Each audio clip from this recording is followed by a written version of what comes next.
Good day or evening, dear participants.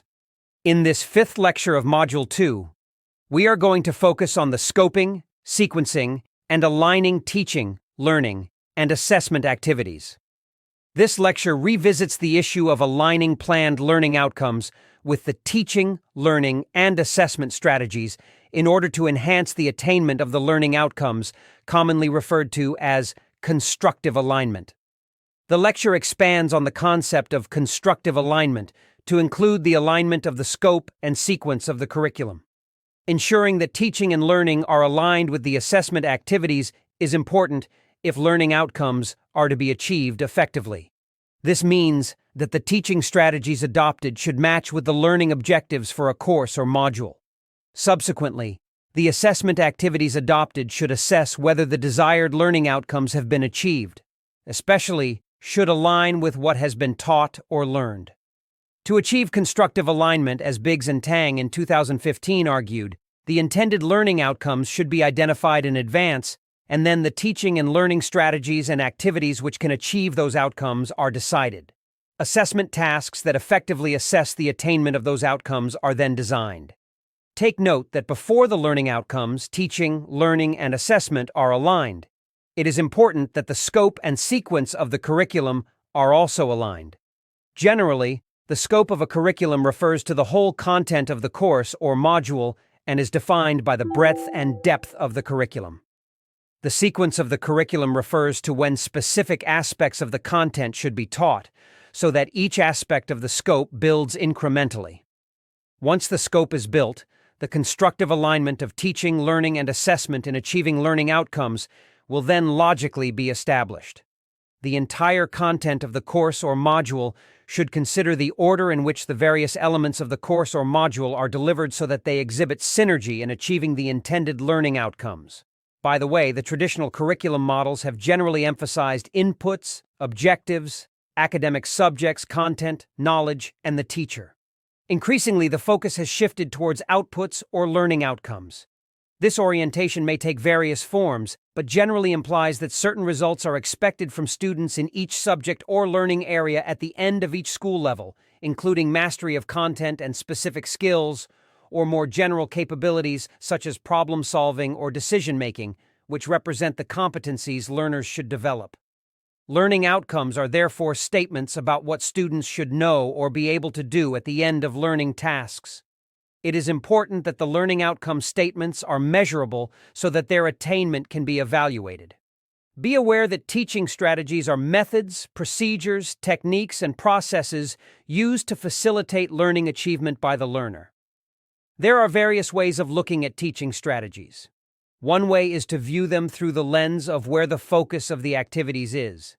Teaching strategies can therefore be teacher-centered, learner-centered, content-focused, or a combination of the three.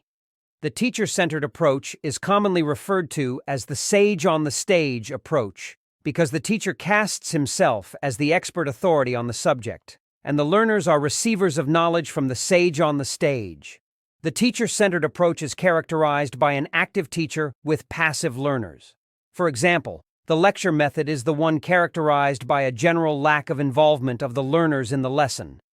The learner-centered approach places emphasis on the active participation of the learner. Notwithstanding that learners could be physically passive in the teacher-centered approach, they still be mentally active and achieve meaningful learning to some extent if there is some sort of engagement. This argument is supported by the theory of meaningful verbal learning by David Ausubel. He postulates that learners can be mentally active and engaged in a teacher-centered environment when they are encouraged to link their prior knowledge on a topic with new information.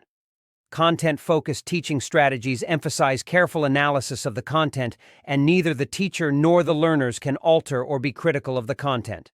The interactive or participative method is a combination of the three, whereby there is no emphasis on either the teacher, the learner, or the content. It relies on picking the most appropriate aspect to focus on considering the situation, the teacher, the learner, and the content. It is important to remember that assessment is carried out for a number of reasons.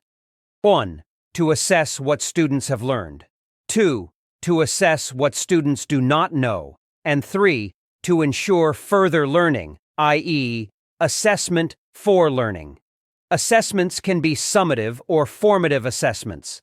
Summative assessments are formal assessments that aim to grade students, and so focus on evaluating what the students have learned. Formative assessment, on the other hand, is used by educators to assess what students have not learned, where they are failing to understand, or how well they are learning.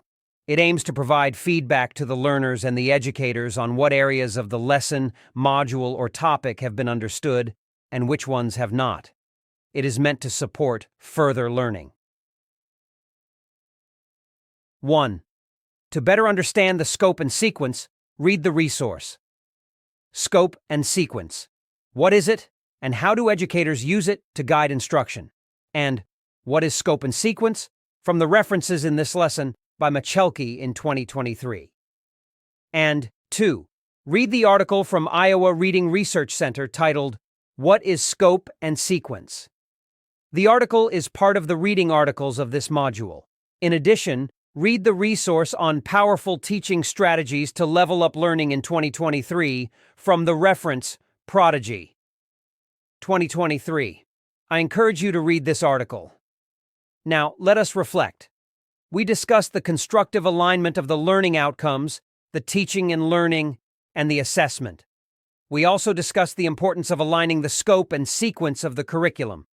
Then, at this stage, what questions should we start asking ourselves? What comes to my immediate thinking is 1. Why constructive alignment of learning outcomes, teaching and learning, and assessment is critical in my teaching delivery. 2. Why should I ensure the alignment of the scope and sequence of the elements of the implemented curriculum?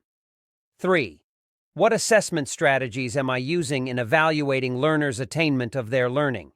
Reflect in writing on these 4 questions using the Gibbs Reflective Cycle Guide, which will be shared with you in this module.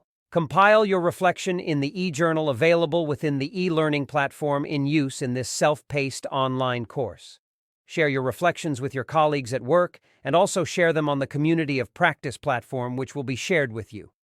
In conclusion, this lecture has highlighted the importance of aligning the scope and sequence of the curriculum, the learning outcomes, the teaching and learning strategies, and the assessment activities. This alignment ensures that the curriculum is coherent, consistent, and comprehensive, and that the learners achieve the intended outcomes effectively and efficiently.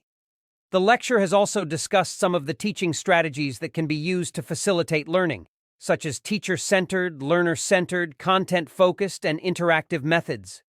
The lecture has also differentiated between summative and formative assessments and their purposes.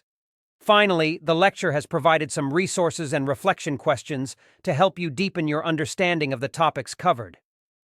If you have any questions or challenges with any of the concepts discussed in this lecture, please use the discussion forum of Module 2 under Lecture 5 to pose questions and answer other participants' questions as well. Thank you for your attention.